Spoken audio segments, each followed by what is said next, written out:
Hello दोस्तों, नमस्कार। आप सभी लोगों का बड़े हृदय के साथ आपका डिफेंस कॉम्पिटिटिव क्लासेस में स्वागत है।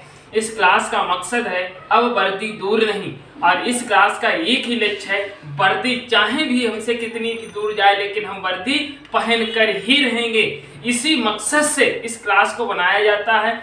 और इस क्लास में आज सबसे महत्वपूर्ण टॉपिक है जो संविधान का एक अहम अंग और भाग माना जाता है, राष्ट्रपति। तो आज की क्लास में राष्ट्रपति से संबंधित बनने वाले समस्त क्वेश्चनों को हम लोग बड़े कायदे और शिद्दत से पढ़ेंगे। राष्ट्रपति से संबंधित प्रश्न हर प्रतियोगी परीक्षाओं में बहुत ज्यादा पूछे जाते हैं। तो आज की क्लास में राष्ट्रपति से संबंधित समस्त उन क्वेश्चनों को सॉल्व करेंगे जो हर किसी प्रतियोगी परीक्षाओं में पूछे जाते हैं, चाहे वो यूपी पेट हो, चाहे यूपी ट्रिपल हो, चाहे यूपी पुलिस हो और चाहे अग्निवीर हो, सभी में पूछे जाते हैं राष्ट्रपति से संबंधित क्वेश्चन। तो आज हम लोग राष्ट्रपति से संबंधित जितने बनने वाले क्वेश्चन हैं उन सभी का अच्छे से एक एक करके पढ़ेंगे और उन्हें समझेंगे कि इसके पीछे का कारण क्या है। और आज के बाद राष्ट्रपति से पूछे जाने वाले हर एक क्वेश्चन की टेंशन खत्म। केवल एक ही क्लास में संपूर्ण खात्मा राष्ट्रपति से संबंधित ऑल क्वेश्चन का आपको सलूशन मिलने वाला है। तो आइए और बड़े आराम से शिद्दत से पढ़ाई करते हैं। उसके पश्चात सुबह आपको 6 बजे ये क्लास उपलब्ध हो जाती है। आप 6 बजे उठकर क्लास लें, इतना तो आप कर ही सकते हैं, क्योंकि आप भारतीय सेना में शामिल होने जा रहे हैं और आप 6 बजे नहीं उठ पा रहे। ये कितनी बड़ी समस्या है, मतलब कितना बड़ा अफसोस है। जहां ये भारत के सर्वोच्च उस जगह पर जाना चाहते हैं, आप मातृभूमि अपनी भारत माता की रक्षा करने जा रहे हैं, तो कम से कम 6 बजे उठें, तो उठकर पढ़ाई करें, इतना तो कर ही सकते हैं। तो आइए आज हम लोग पढ़ते हैं राष्ट्रपति के बारे में। तो राष्ट्रपति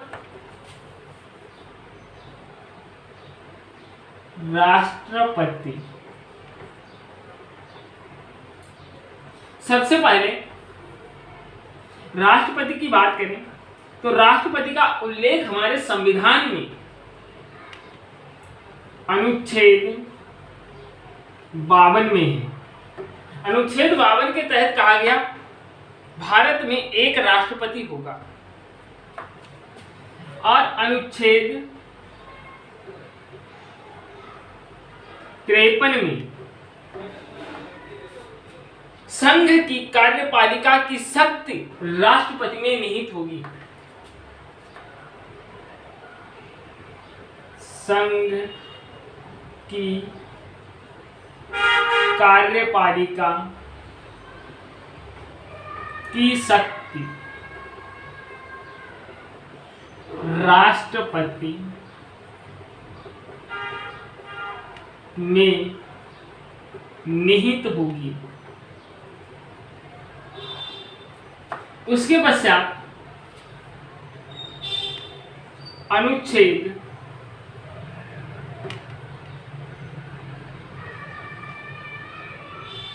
54 इसके निर्वाचन मंडल की बात करेंगे। निर्वाचन मंडल। उसके पश्चात राष्ट्रपति की बात करें तो राष्ट्रपति और राष्ट्रपति से संबंधित तथा संघ की कार्यपालिका आदि का उल्लेख किस भाग में है, तो भाग 5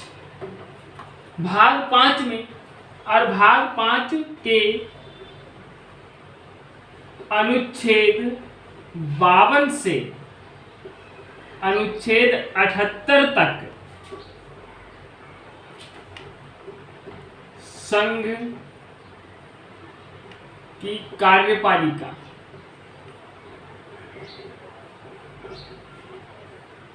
संघ की कार्यपालिका का उल्लेख है। उल्लेख है। भाग 5 के अनुच्छेद 52 से लेकर अनुच्छेद 78 तक संघ की कार्यपालिका का उल्लेख है। बड़े ध्यान से रखेंगे।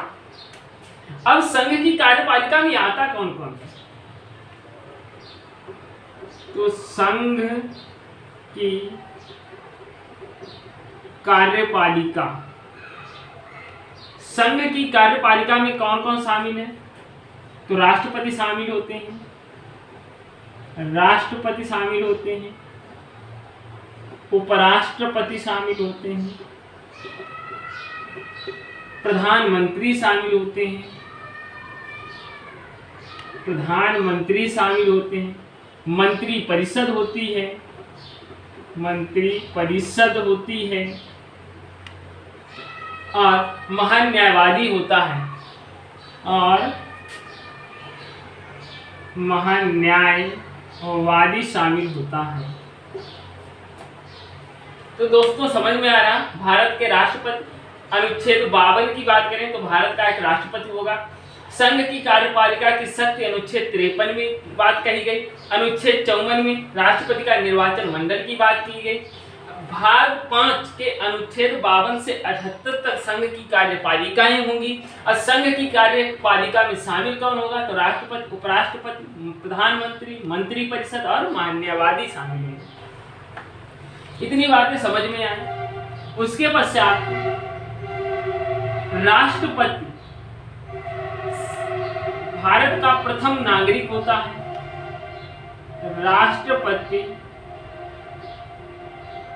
राज्य का या देश का प्रथम नागरिक होता है। उसके पश्चात राष्ट्रपति, ये क्वेश्चन सबसे ज्यादा पूछा जाता है, राष्ट्रपति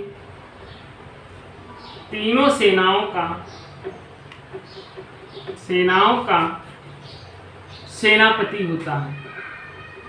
सेनापति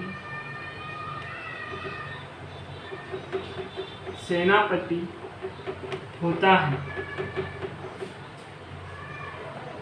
इतनी बातें समझ में आई। राष्ट्रपति देश का प्रथम नागरिक होता है, राष्ट्रपति तीनों सेनाओं का सेनापति होता है। इसके पश्चात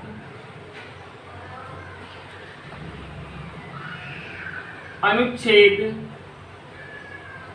61 महत्वपूर्ण है। अनुच्छेद 61, अगर भारत का राष्ट्रपति संविधान का उल्लंघन करता है तब इस पर महाभियोग की व्यवस्था की गई। इसे महाभियोग के द्वारा हटाया जा सकता है, लेकिन महाभियोग लगाने से पहले राष्ट्रपति को लिखित सूचना 14 दिन पहले देनी होगी।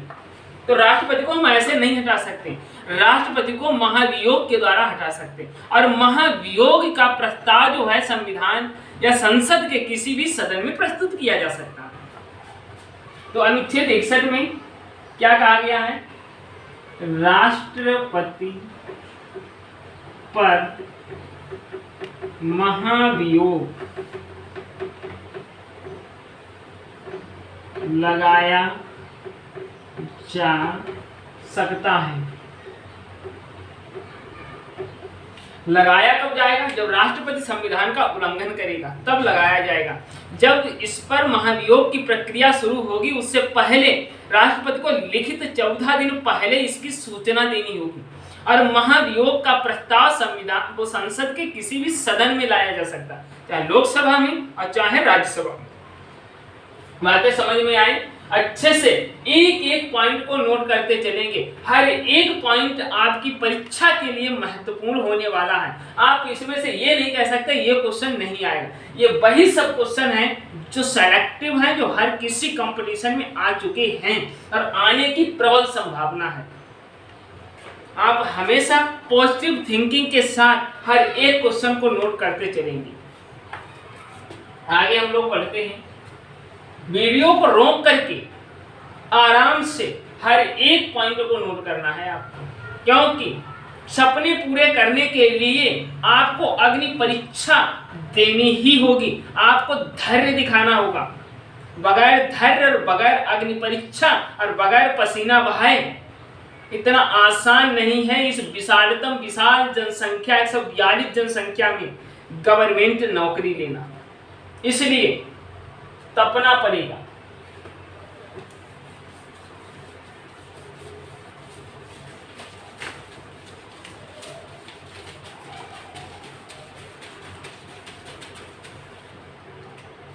अब राष्ट्रपति के निर्वाचन में कौन कौन भाग लेता है? राष्ट्रपति का निर्वाचन, तो राष्ट्रपति के निर्वाचन की बात करें तो राष्ट्रपति के निर्वाचन में जनता भाग नहीं लेती है। राष्ट्रपति का जो चुनाव है वो एकल संक्रमणीय मत पद्धति से होता है, एकल संक्रमणीय समान आनुपातिक पद्धति से होता है। ये क्वेश्चन याद रखना कि राष्ट्रपति का चुनाव प्रक्रिया किस प्रकार से होती है। तो राष्ट्रपति का चुनाव एकल संक्रमणीय समान आनुपातिक पद्धति से होता है। अब इसके चुनाव में भाग कौन लेता है? मोस्ट इंपॉर्टेंट नंबर 1, संसद के दोनों सदनों के, मतलब लोकसभा तथा राज्यसभा के निर्वाचित सदस्य भाग लेते हैं। लोकसभा में अधिकतम, कल हम लोगों ने पढ़ा था 552 मेंबर होते, जो वर्तमान में 545 थे, जिसमें 2 राष्ट्रपति इन्हें नियुक्त करता। तो जो नियुक्त किए जाते हैं वो नहीं भाग लेते हैं, जो निर्वाचित होते हैं, इलेक्शन जीत कर आते हैं, वो भाग लेते हैं। ऐसे राज्यसभा में 12 सदस्य राष्ट्रपति के द्वारा नियुक्त किए जाते हैं, वो भाग नहीं लेंगे, जो निर्वाचित होते हैं वो भाग लेंगे। तो लोकसभा राज्यसभा के निर्वाचित सदस्य भाग लेते हैं। इसके बाद राज्य के विधानसभाओं के, राज्यों की विधानसभाओं के निर्वाचित सदस्य भाग लेंगे। जो चुने जाते हैं, जो जनता चुनती, जो विधायक हमारे होते हैं, वो विधायक जो चुने जाते हैं वो सभी भाग लेंगे। इसके पश्चात दिल्ली, पुडुचेरी,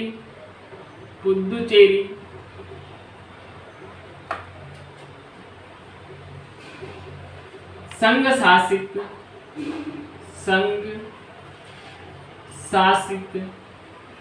राज्यों के निर्वाचित सदस्य भाग लेते हैं। क्योंकि यहाँ पर विधानसभाएं हैं, भले ही यूनियन टेरिटरी हैं, केंद्र शासित राज्य हैं, लेकिन दिल्ली में भी सीएम बनते हैं, पुडुचेरी में, क्योंकि यहाँ पर विधानसभाएं हैं। तो इन केंद्र शासित राज्य दिल्ली और पुडुचेरी के जो निर्वाचित सदस्य हैं वो भी भाग लेते हैं।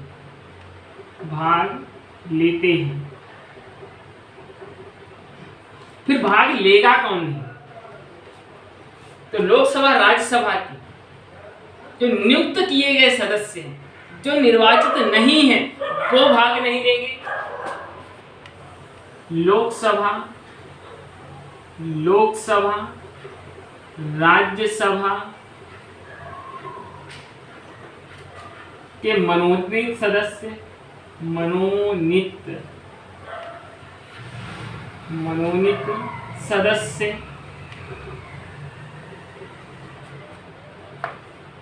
विधानसभाओं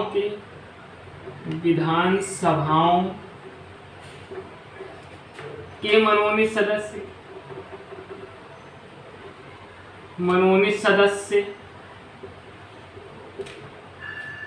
और राज्य, जो आज वर्तमान में देखा जाए तो कुछ ऐसे राज्य जहां पर विधानसभा विधान परिषद है, तो जो विधान परिषदें हैं उनके सदस्य भाग नहीं लेते हैं, मनोनीत सदस्य। उसके पश्चात विधान परिषद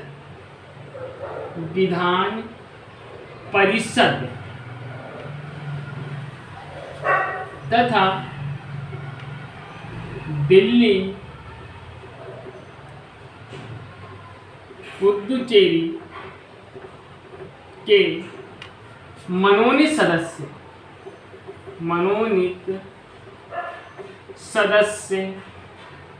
भाग नहीं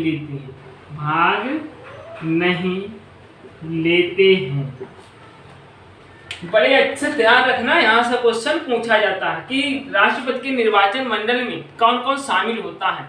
तो राष्ट्रपति के निर्वाचन मंडल में लोकसभा तथा राज्यसभा के निर्वाचित सदस्य होते हैं, राज्यों की विधानसभाओं के निर्वाचित सदस्य, और जो यूनियन टेरिटरी में दिल्ली पुदुचेरी में भी विधानसभा है, इनके निर्वाचित सदस्य भाग लेते हैं, राष्ट्रपति के चुनाव में अपना वोट प्रयोग करते हैं। जबकि लोकसभा राज्यसभा के जो मनोनीत सदस्य होते हैं, विधानसभाओं के मनोनीत सदस्य और विधान परिषद के कोई भी सदस्य दिल्ली पुदुचेरी के मनोनीत सदस्य भाग नहीं लेते।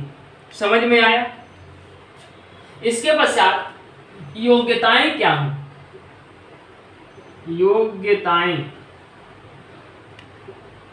राष्ट्रपति बनने जा रहे हैं आप, तो योग्यताएं क्या हो? पहली योग्यता हो तो ये हो कि भारत का नागरिक हो, भारत का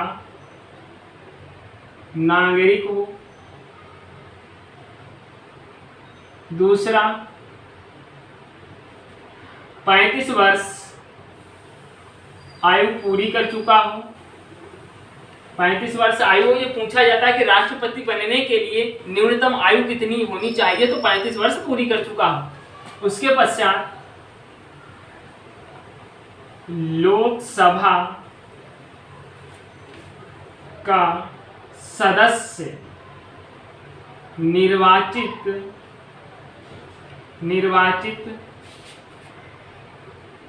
होने की योग्यता रखता हो।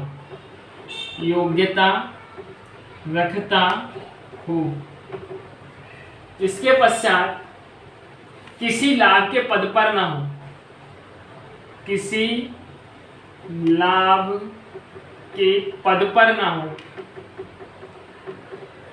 ऐसा नहीं है कि नौकरी कर रहा और राष्ट्रपति बन जाए, ऐसा नहीं है, कोई भी लाभ का पद ना हो।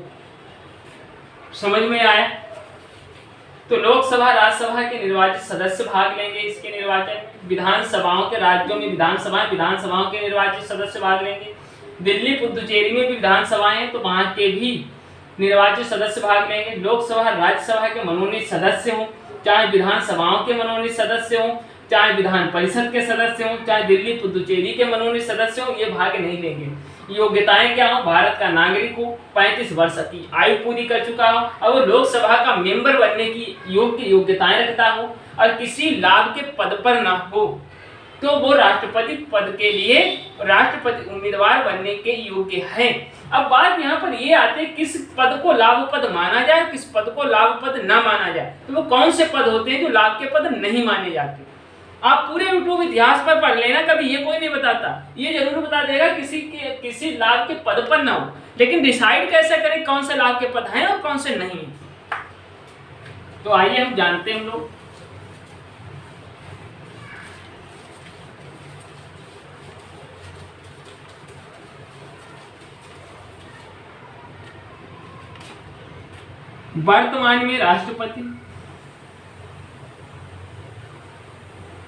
वर्तमान में राष्ट्रपति, उपराष्ट्रपति,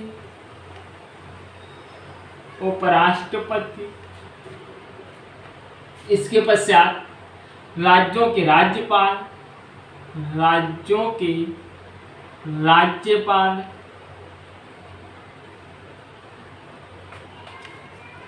तथा विभिन्न मंत्री क्या होते हैं?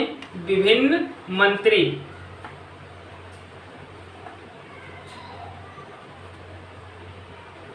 वर्तमान राष्ट्रपति, उपराष्ट्रपति, राज्यों के राज्यपाल, राज्य तथा संघ के मंत्री पद लाभ के पद नहीं माने जाते हैं। नहीं माने जाते हैं। ध्यान रहेगा अच्छे से। लाभ है। पहली बात तो राष्ट्रपति बनने के लिए कोई भी व्यक्ति, कोई भी उम्मीदवार लाभ के पद पर ना, लाभ का पद माना कौन सा नहीं जाए। अगर वो राष्ट्रपति है तो ये लाभ का पद नहीं, या वो उपराष्ट्रपति है, वो उपराष्ट्रपति से राष्ट्रपति बन सकता है, ये भी लाभ का पद नहीं। राज्यों के राज्यपाल, ये भी लाभ के पद नहीं माने जाते। फिर राज्य संघ के जो मंत्री होते हैं वो भी लाभ के पद नहीं माने जाते हैं। अब बात आती है शपथ की। शपथ, इन्हें शपथ कौन दिलाएगा? तो शपथ सुप्रीम कोर्ट का मुख्य न्यायाधीश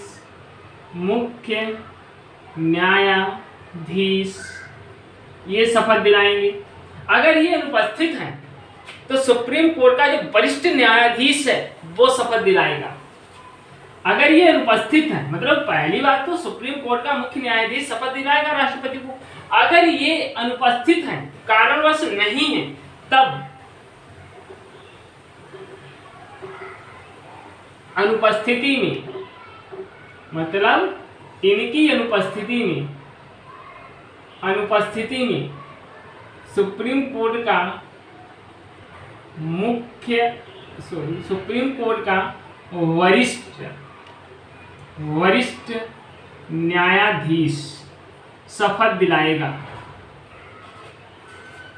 तो शपथ सबसे महत्वपूर्ण क्वेश्चन बनता है कि राष्ट्रपति को शपथ कौन दिलाता है? तो बच्चे प्रधानमंत्री को करके आते हैं, नहीं, शपथ सुप्रीम कोर्ट का मुख्य न्यायाधीश। अगर ये अनुपस्थित हैं तब अनुपस्थिति के दौरान सुप्रीम कोर्ट का जो वरिष्ठ न्यायाधीश होता है वो शपथ दिलाता है। इसके पश्चात वेतन कितना है?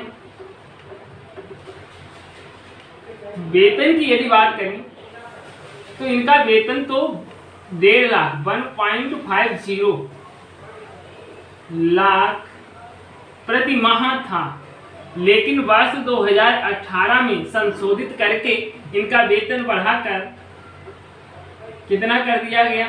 5.08 लाख प्रति माह कर दिया गया।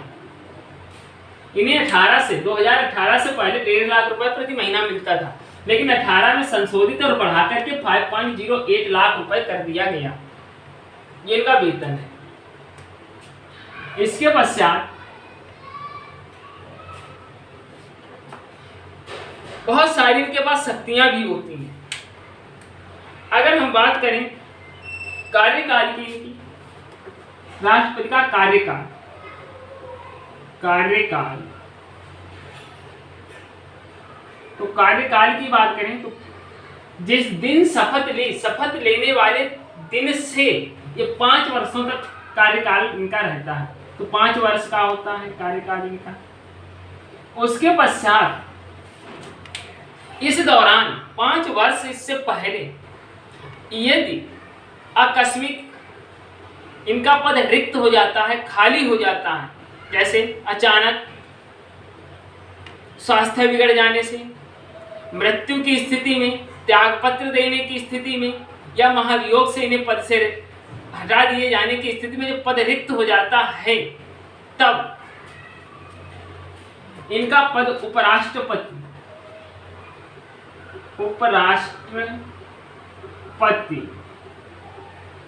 कार्यवाहक राष्ट्रपति के रूप में कार्य करता है। राष्ट्रपति नहीं बन जाता उपराष्ट्रपति। जब आकस्मिक पद खाली हो जाता है तो उपराष्ट्रपति एक कार्यवाहक राष्ट्रपति के रूप में कार्य करता है।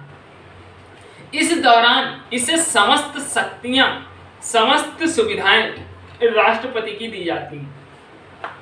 अगर इस दौरान उपराष्ट्रपति का भी पद खाली है, यदि उपराष्ट्रपति का भी पद खाली है, तब सुप्रीम कोर्ट के मुख्य न्यायाधीश कार्यवाहक राष्ट्रपति के रूप में कार्य करेंगे। सुप्रीम कोर्ट के मुख्य न्यायाधीश कार्यवाहक राष्ट्रपति के रूप में कार्य करेंगे। अगर ये भी अनुपस्थित हैं, तब सुप्रीम कोर्ट के वरिष्ठ न्यायाधीश कार्यवाहक राष्ट्रपति के रूप में कार्य करेंगे। तो समझ में आया, कार्यकाल 5 वर्ष का होगा। अगर पद अचानक से राष्ट्रपति का आकस्मिक खाली हो गया तो उपराष्ट्रपति कार्यवाहक राष्ट्रपति के रूप में कार्य करेंगे। अगर इनका भी उस समय पद खाली है, जिस समय राष्ट्रपति का पद खाली हुआ उस समय उपराष्ट्रपति का भी पद खाली है, तब सुप्रीम कोर्ट के मुख्य न्यायाधीश कार्यवाहक राष्ट्रपति के रूप में कार्य करेंगे। और यदि इनका भी पद उस समय खाली है तो सुप्रीम कोर्ट का वरिष्ठ न्यायाधीश कार्यवाहक राष्ट्रपति के रूप में कार्य करेगा। इस दौरान इन्हें सभी शक्तियां और सभी सुख सुविधाएं राष्ट्रपति के ही हिसाब से दी जाएंगी। जो राष्ट्रपति को मिलती थी वही इन सभी को मिलेंगी। तो बातें समझ में आई हैं। इसके पश्चात कुछ शक्तियां हैं इनके पास। और एक क्वेश्चन ये भी बनता है कि राष्ट्रपति अपना त्यागपत्र किसे देता है? तो राष्ट्रपति अपना त्यागपत्र उपराष्ट्रपति को देता है। राष्ट्रपति अपना त्यागपत्र उपराष्ट्रपति को सौंपता है। उपराष्ट्रपति को दे देता है।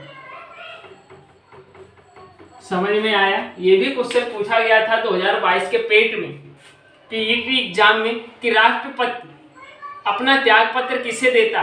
तो उपराष्ट्रपति को देता है। समझ में आया?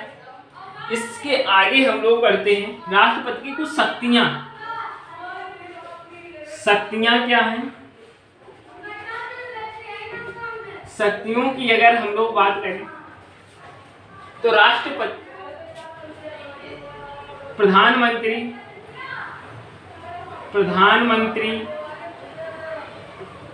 तथा प्रधानमंत्री की सलाह पर मंत्रियों की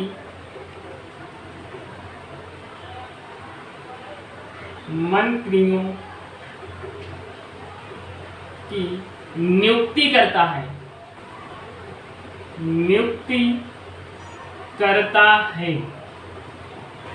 मोस्ट इंपोर्टेंट है। सबसे पहले तो क्वेश्चन ये पूछ दिया जाता है, प्रधानमंत्री को शपथ कौन दिलाता? राष्ट्रपति। और प्रधानमंत्री की सलाह पर ही मंत्रियों की नियुक्ति की जाती है और उनको भी शपथ कौन दिलाता है? राष्ट्रपति। लेकिन मंत्रियों की नियुक्ति प्रधानमंत्री की सलाह पर राष्ट्रपति करते हैं। प्रधानमंत्री को शपथ कौन दिलाएगा? राष्ट्रपति दिलाएंगे। उसके पश्चात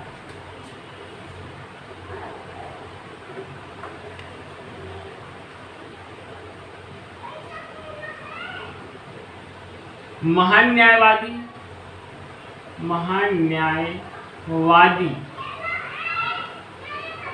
इनकी भी नियुक्ति कौन करता है? राष्ट्रपति करता है। और इनके वेतन को भी डिसाइड राष्ट्रपति करता है।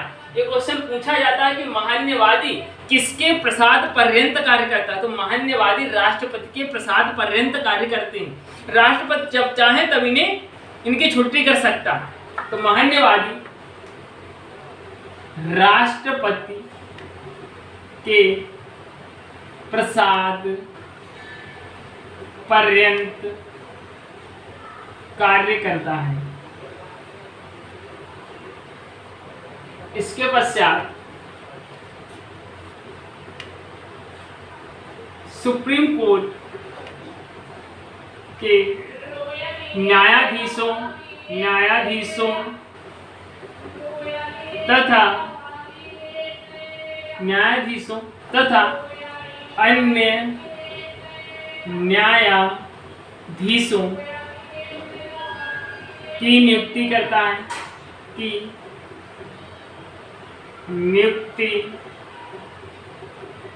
है। इसके पश्चात जो उच्च न्यायालय है, हाई कोर्ट, ऐसे लिख लो, हाई कोर्ट, इनके भी न्यायाधीशों की नियुक्ति हाई कोर्ट के न्यायाधीशों की नियुक्ति करता है।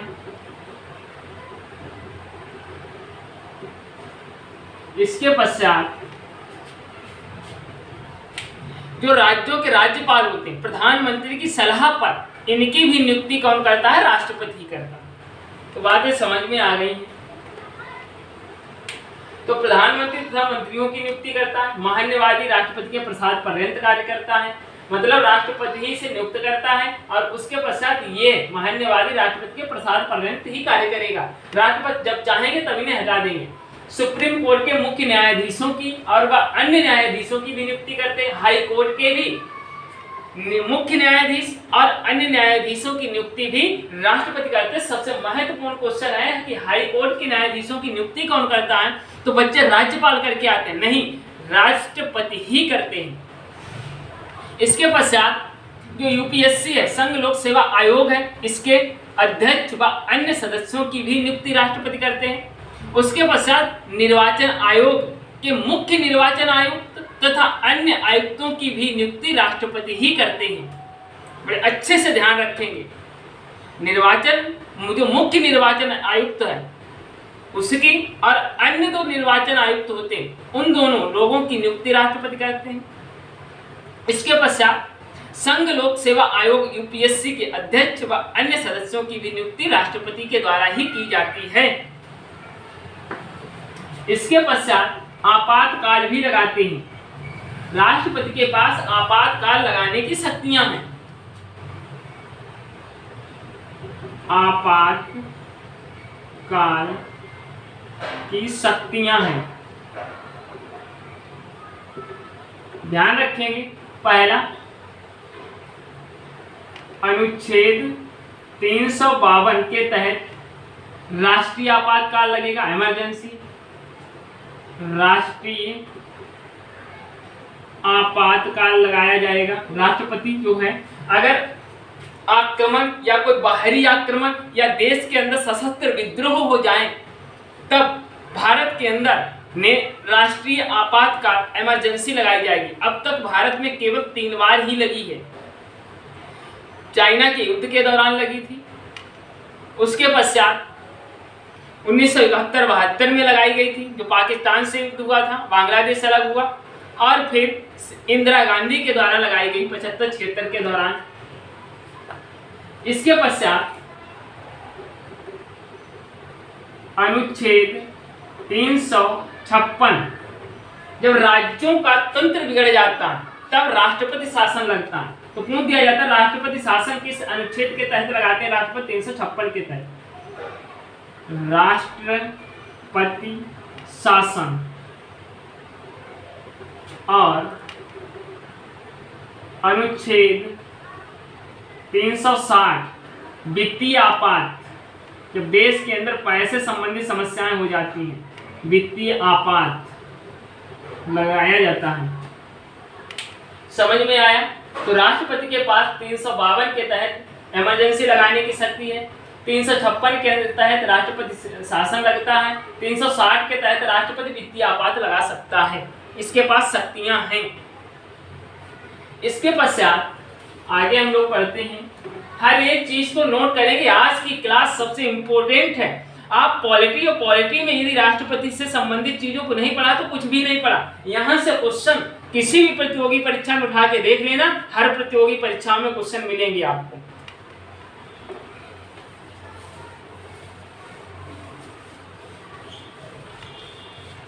आगे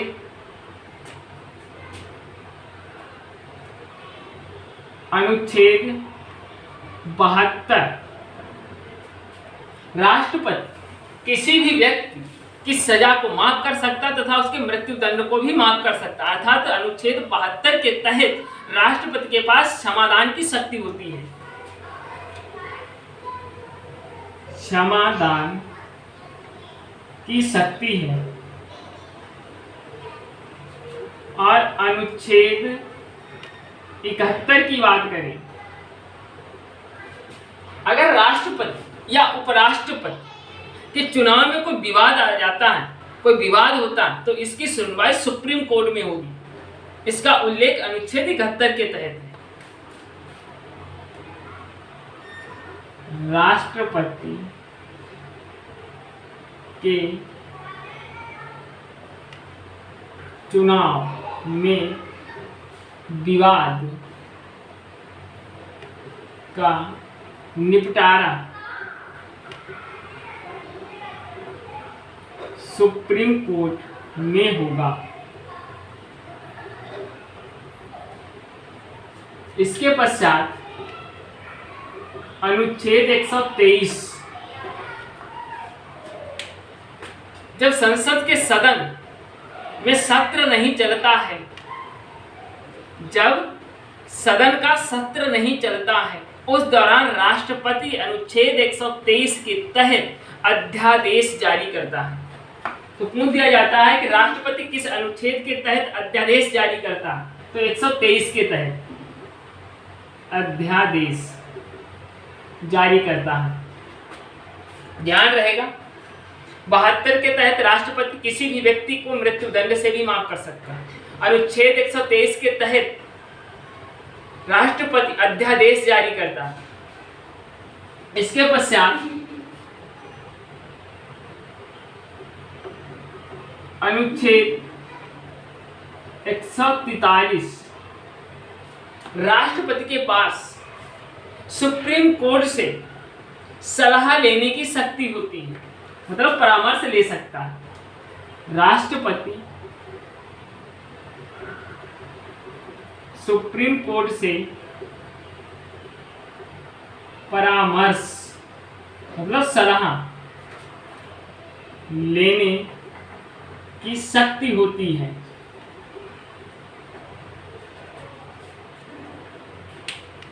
इसके पश्चात अनुच्छेद 74, ये भी महत्वपूर्ण है। राष्ट्रपति को सलाह तथा उसकी सहायता करने के लिए प्रधानमंत्री के नेतृत्व में एक मंत्री परिषद होगी। मंत्री परिषद और राष्ट्रपति, मंत्री परिषद और प्रधानमंत्री क्यों होते हैं? ये राष्ट्रपति के कार्य के लिए सलाह दें और उन्हें सहायता दें, इसीलिए बनाए जाते हैं। तो अनुच्छेद 74 में लिखा है, राष्ट्रपति की सहायता, राष्ट्रपति की सहायता तथा सलाह हेतु प्रधानमंत्री पीएम के नेतृत्व में मंत्री परिषद होगी। मंत्री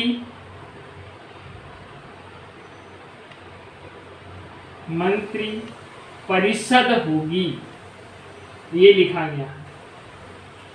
तो दोस्तों, आज हम लोगों ने राष्ट्रपति जो टॉपिक बहुत एक सरदर्द बना हुआ था, जहां से हर प्रतियोगी परीक्षा में क्वेश्चन पूछे जाते थे, तो आज हमने इस क्लास में राष्ट्रपति से संबंधित अब कोई भी क्वेश्चन यदि प्रतियोगी परीक्षा में आता है तो आप बड़े आसानी से कर पाएंगे। इसीलिए हर एक पॉइंट को आपको नोट करना है। वीडियो को एक नहीं 2 बार देखो और हर एक चीज को नोट करके एक बार रिवाइज कर लेना और एग्जाम में बैठना। आप हर एक स्टूडेंट से अपने को बेहतर महसूस करेंगे, क्योंकि इस क्लास का उद्देश्य है आपका सिलेक्शन कराना और इसका कोई भी मतलब नहीं है। और इस क्लास को वही स्टूडेंट पढ़ें जो अपने माता पिता के सपनों को पूरा करने के लिए इस मैदानी जंग में उतरे हैं। तो दोस्तों, आज की क्लास को हम लोग यहीं पर खत्म करते हैं। आगे हम लोग कल पढ़ेंगे। जय हिंद, जय भारत।